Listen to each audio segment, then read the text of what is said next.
ప్రియ సహోదరుడు doctor D ప్రభుదాసన్న గారి పదవీ విరమణ కృతజ్ఞత కూడికకు హాజరైనటువంటి దైవజనులు, అలాగే మరి ఆయా స్థలాల నుంచి వచ్చిన పరిశుద్ధులు అందరికీ నా హృదయపూర్వకమైన వందనాలు తెలియచేస్తూ ఉన్నాను. ఆ దేవుని సన్నిధిలో కొద్దిసేపు దేవుని మాటలు విని చాలా తక్కువ సమయంలోనే కొన్ని తలంపులు విందాం. మన ధ్యానం కొరకై ఒక మాట ఆదికాండం 24వ అధ్యాయము. ఆదికాండం 24వ అధ్యాయము మొదటి వచనాన్ని చదువుకుందాం. ఆదికాండం 24వ అధ్యాయం మొదటి వచనం. అబ్రహాము బహుకాలము గడిచిన వృద్ధుడై ఉండెను. అన్ని విషయములలోనూ యెహోవా అబ్రహామును ఆశీర్వదించెను. అన్ని విషయములలోనూ యెహోవా అబ్రహామును ఆశీర్వదించెను. ప్రార్థన. కరుణా సంపన్నుడా, మీ పాదములకు స్తోత్రములునైనా,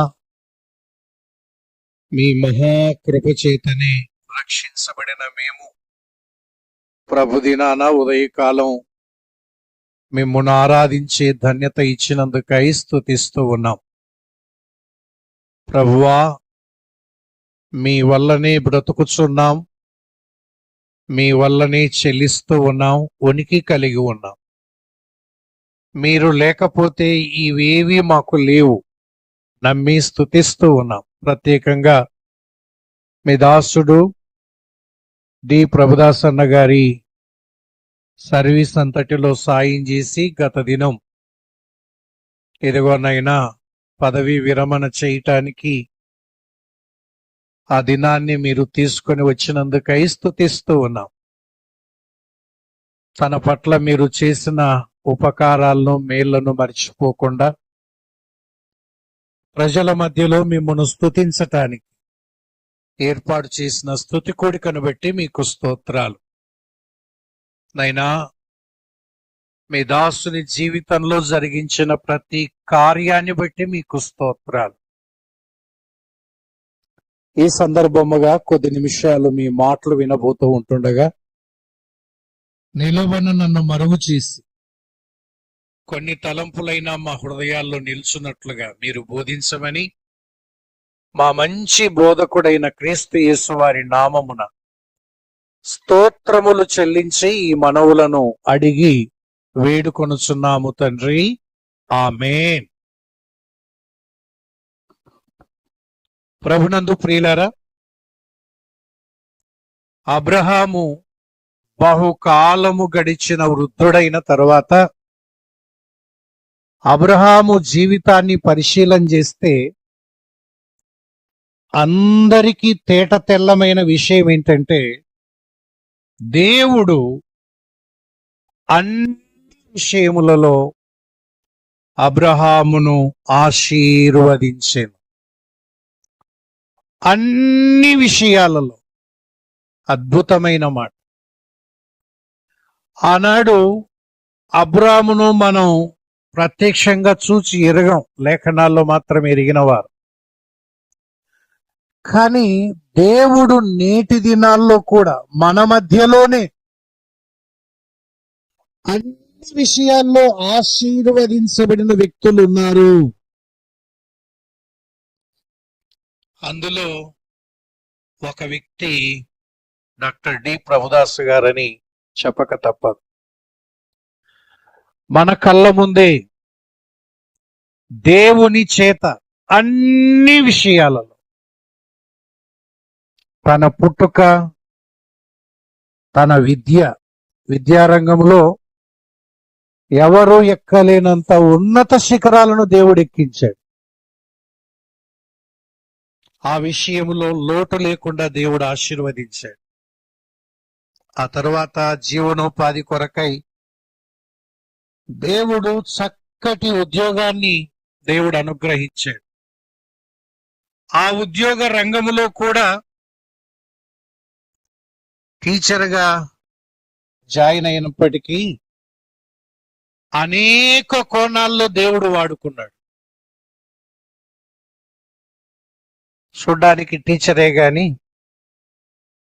అంగన్వాడీ టీచర్లు పిల్లలు మొదలుకొని యూనివర్సిటీ వరకు పిల్లల వరకు చెప్పిన అనుభవాలు మన దగ్గర కనిపిస్తాయి.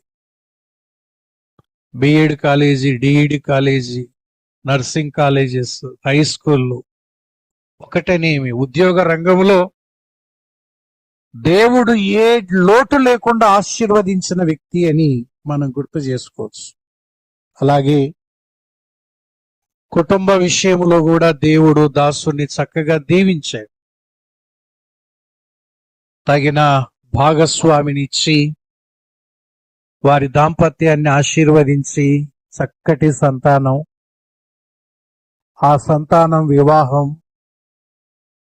ఈరోజు ఒక్కడిగా ఉన్న అన్న కుటుంబాన్ని చూస్తే కుటుంబ విషయంలో కూడా దేవుని చేత ఆశీర్వదించబడినవాడు.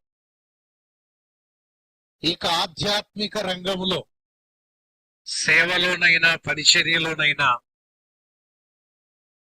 ఎంతో ఉన్నత శిఖరాలకు దేవుడు తీసుకొని వెళ్ళాడు.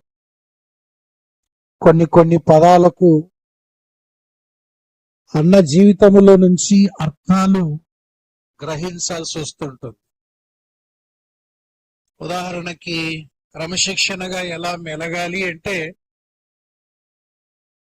ఇక అది అక్కడ నుంచే చూడాలి, ప్రత్యక్షంగా చూడాలి అనుకుంటే. కష్టజీవి ఎలా ఉంటాడు అంటే అది అన్నవైపే చూడాలి. తను పడే కష్టం ఇప్పుడున్న స్థితిలో ఇప్పుడు చూస్తున్నారు కానీ ఆ కష్టపడిన రీతి అటు ఏ రంగంలోనైనా కానీ కష్టజీవి అన్నా బహుముఖ ప్రజ్ఞాశాలి అంటాం కదా, ఆ పేరు ఉపయోగిస్తుంటాం తెలుగులో. బహుముఖ ప్రజ్ఞాశాలి అంటే ఎలా ఉంటారు అంటే తెలియని వ్యక్తుల గురించి ఎన్ని చెప్పుకున్నా అర్థం కాదు కానీ మన కళ్ళ ముందే బహుముఖ ప్రజ్ఞాశాలిగా అన్నగారు కనిపిస్తారు.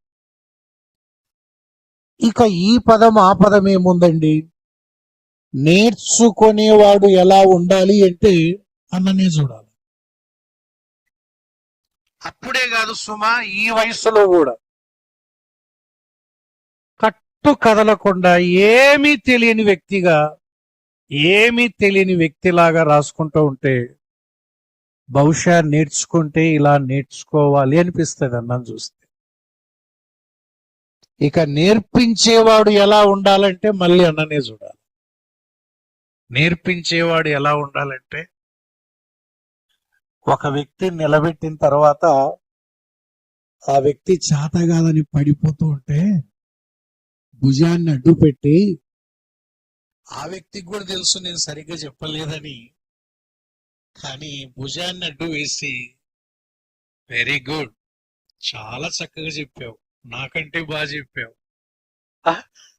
ఈడనేమో ఈయనకి నేను నన్ను ఎక్కడ నిలబెట్టినాడు ఏం కథ అని బాధపడతా ఉంటే అస్సలకు ఇంకా నిలబెట్టే తీరు ఇంకో 10 సార్లు నిలబడడానికి ధైర్యం వస్తుంది. నేర్చుకునేవాడు అన్నలోనే చూస్తాం, నేర్పించేవాడిని కూడా అన్నలోనే చూస్తాం. ఇది ఏమి నిజంగా ఒక పెద్ద గ్రంథం. చదువుకునే కొద్దీ ఆ పుటలు తిరిగేసే కొద్దీ ఒక్కొక్కరికి అర్థమైన పేజీ ఒక్కొక్కరికి అర్థమైంది. కాబట్టి దేవుడు అన్ని విషయాల్లో ఆశీర్వదించిన వ్యక్తిగా నాకు కనిపిస్తూ ఉన్నాడు. ఈ సందర్భముగా ఒక 3 మాటలు అలా గుర్తు చేసుకొని వాక్యాన్ని మనం ముగించుకుందాం. ఓసారి ద్వితీయోపదేశ కాండములో 8వ అధ్యాయం, ద్వితీయోపదేశ కాండం 8వ అధ్యాయము 10వ వచనంలో చివరి మాట. 10వ వచనంలో చివరి మాట, యెహోవా నీకిచ్చిన మంచి దేశమును బట్టి ఆయనను స్తుతింపవలెను. ఇది మొదటిది. దేవుడు దాసునికిచ్చిన ప్రతి దానిని బట్టి చేయాల్సిన మొదటి పని స్తుతింపవలెను. 2వ వచనం చివరి భాగములో, యెహోవా నిన్ను నడిపించిన మార్గమంతటిని జ్ఞాపకము చేసుకొనుము. ఈ సమయం దేవుణ్ణి స్తుతించే సమయం. కృతజ్ఞత కలిగిన హృదయము కలిగి దేవుణ్ణి మనసారా స్తుతించాల్సిన సమయం. రెండవది, ఇది జ్ఞాపకము చేసుకునే సమయం. జ్ఞాపకాలను అలా తరిచి చూచే సమయం. తన జీవిత ఆరంభము నుండి ఈ 62 సంవత్సరాల వయస్సు ప్రయాణం వరకు దేవుడు నడిపించిన మార్గమంతటిలో తన అనుభవాలు జ్ఞాపకానికి రావాల్సిన సమయం. మూడవది, చివరిది 14వ వచనములో, నిన్ను రప్పించిన నీ దేవుడైన యెహోవాను మరచెదవేమో. జాగ్రత్త పడే సమయం. 3 మాటలు. 1, స్తుతించే సమయం. 2, జ్ఞాపకము చేసుకునే సమయం. 3వది, జాగ్రత్త పడే సమయం. సరే, స్తుతించవలసిన అంశాలు అనేకం ఉన్నాయి. అయితే 1, 2 అట్లా గుర్తు చేసుకుందాం. మొట్టమొదటిగా దేన్ని బట్టి దేవుణ్ణి స్తుతించగలము అంటే, యెహోషువ గ్రంథములోనే తిప్పండి. ఉదయకాలం గుర్తు చేశాడు దేవుని దాసుడు. యెహోషువ గ్రంథం 14వ అధ్యాయం. యెహోషువ గ్రంథం 14వ అధ్యాయం 10వ వచనాన్ని ఒకసారి చూడండి. చదవండి ఒకరు. 14వ అధ్యాయం 10వ వచనం.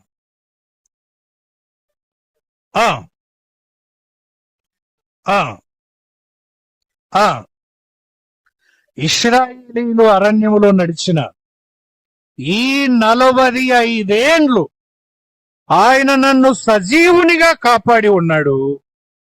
ఇదిగో నేనిప్పుడు 85 ఏండ్ల వాడు. కాలేబు యొక్క సాక్ష్యం. ఆ రోజు నేను సజీవుణ్ణే,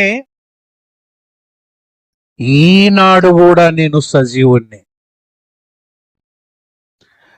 ముందు జీవం ఉంటే కదా ఇవన్నీ అనుభవించటానికి.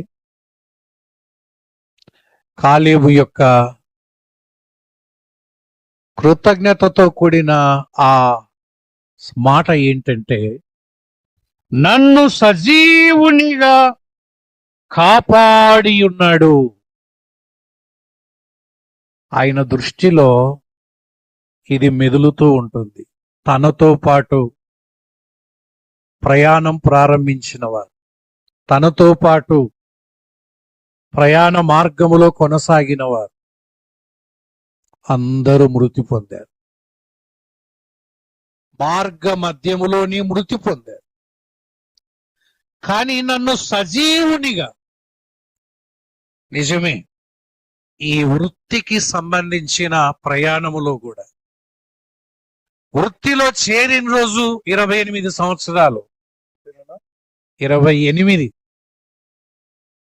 ఈరోజు 62 ఏండ్లు.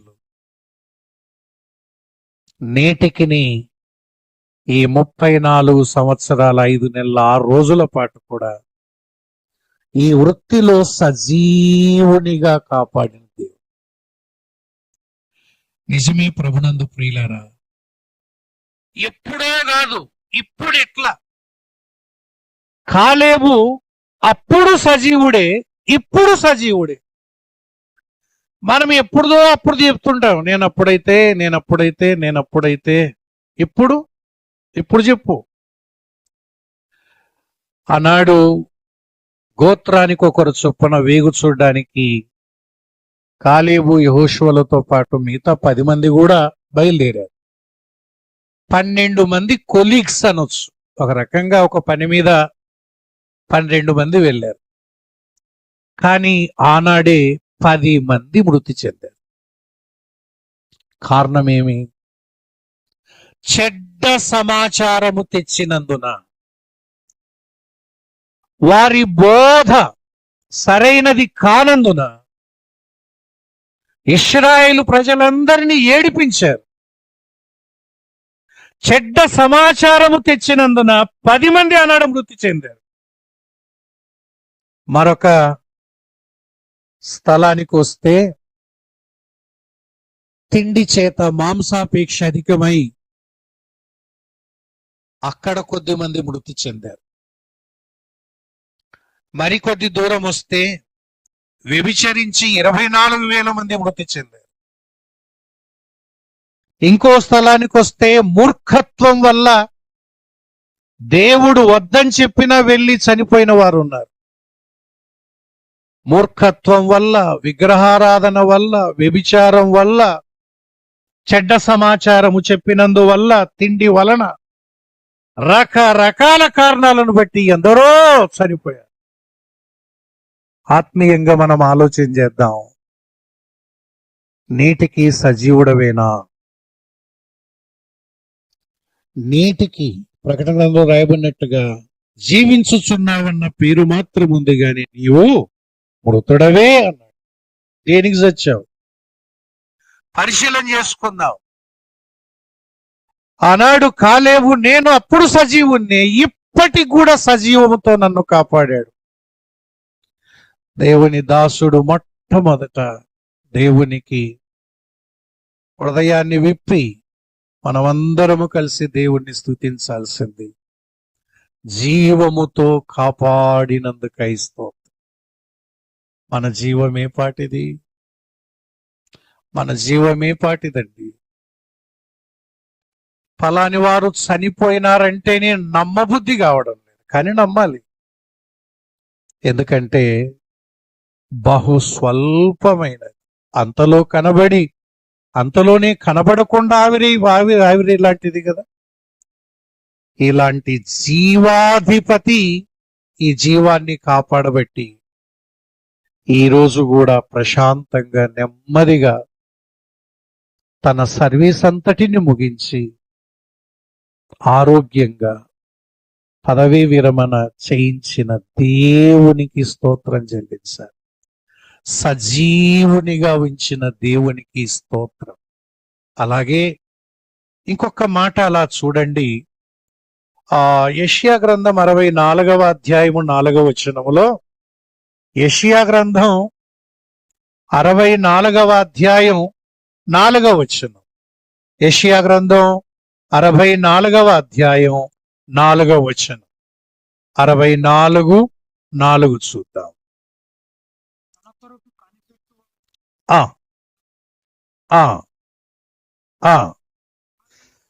నీవు తప్ప తన కార్యము సఫలము చేయు మరి ఏ దేవునిని ఎవడు ఏ కాలమున చూచి ఉండలేదు.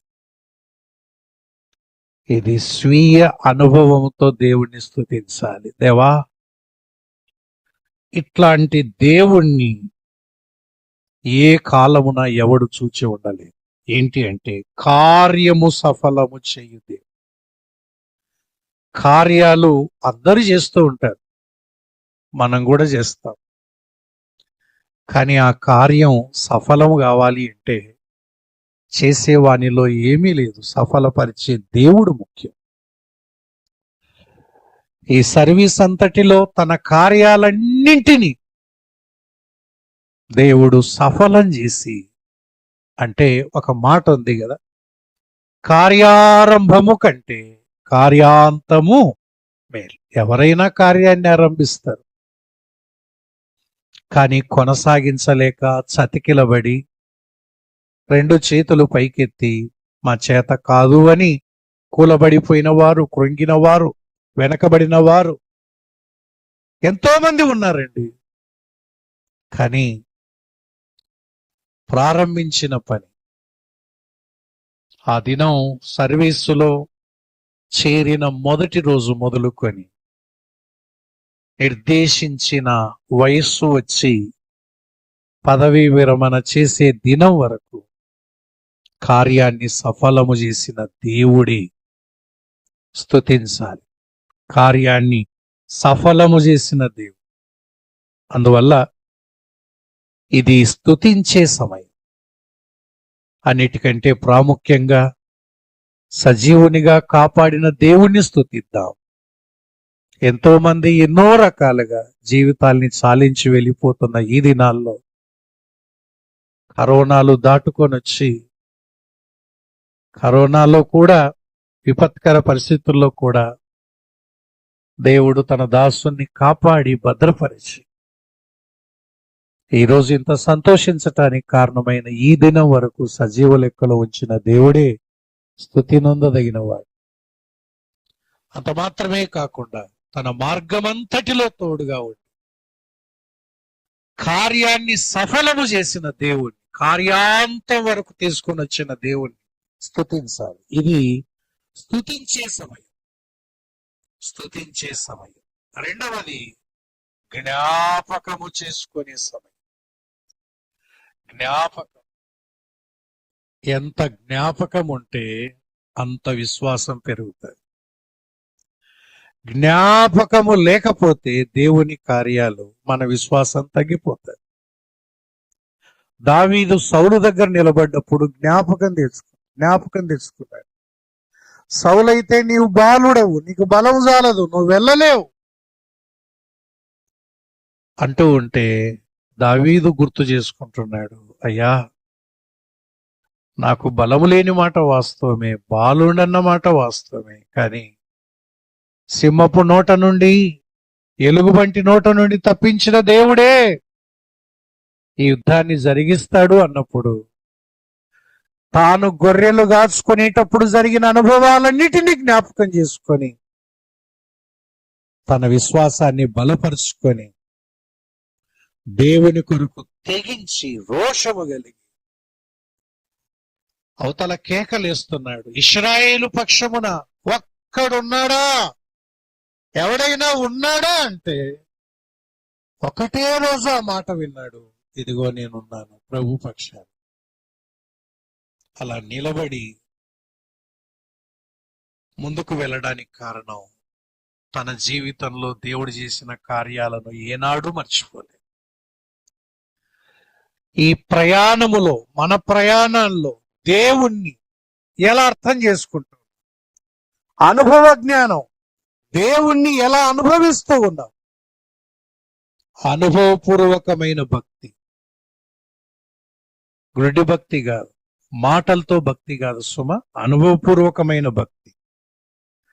ఒక మాట ద్వితీయోపదేశ కాండములోని 1వ అధ్యాయం 31వ వచనములో, ద్వితీయోపదేశ కాండం 1వ అధ్యాయం 31వ వచనం, 1:31, 1వ అధ్యాయం 31వ వచనం.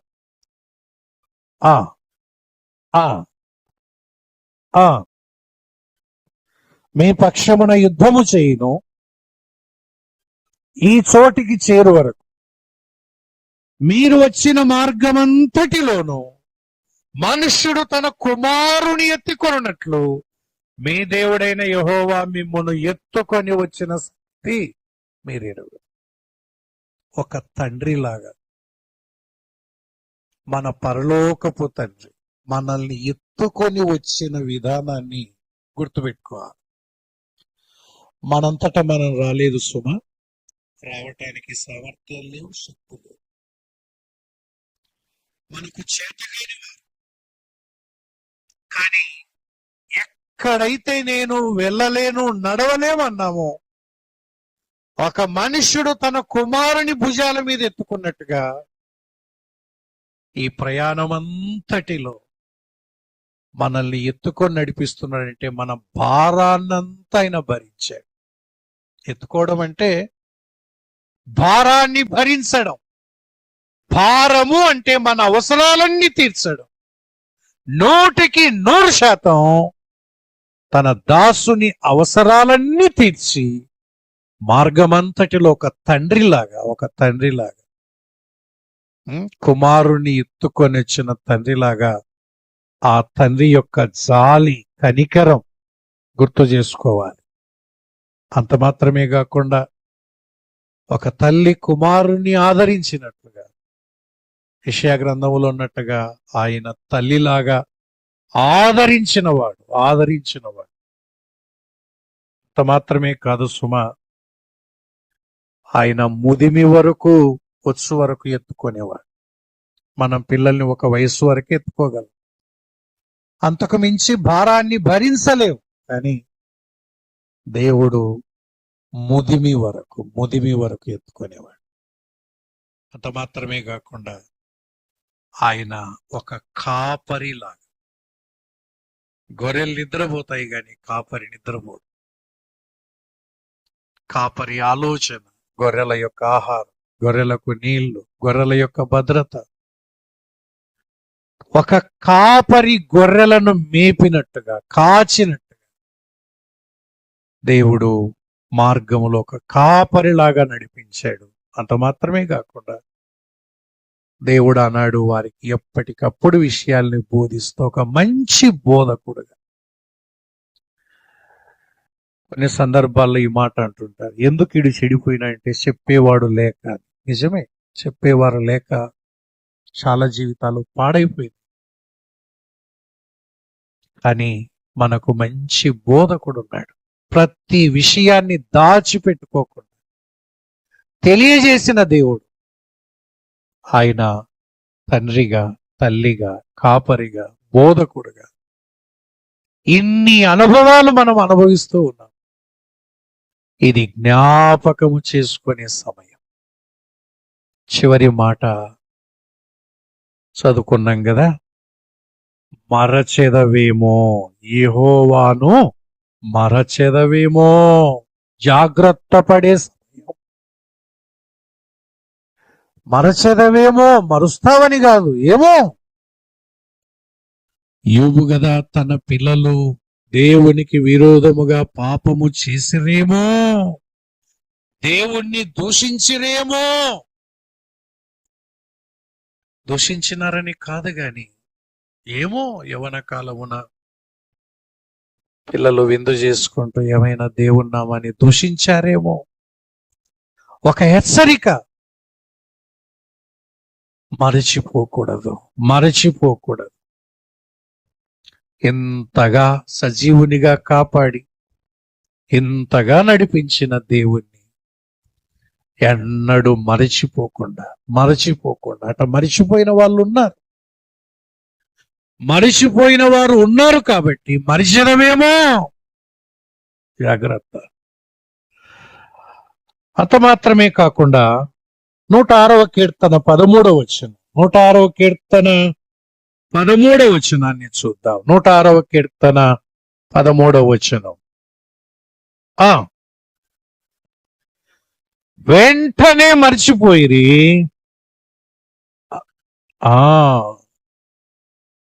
వెంటనే మర్చిపోయేవారు ఉన్నారు. పైపెచ్చు దేవుడు నాకేం చేశాడు అని అనేవారు కూడా ఉన్నారు. నిజమే, దేవుని కార్యాలు.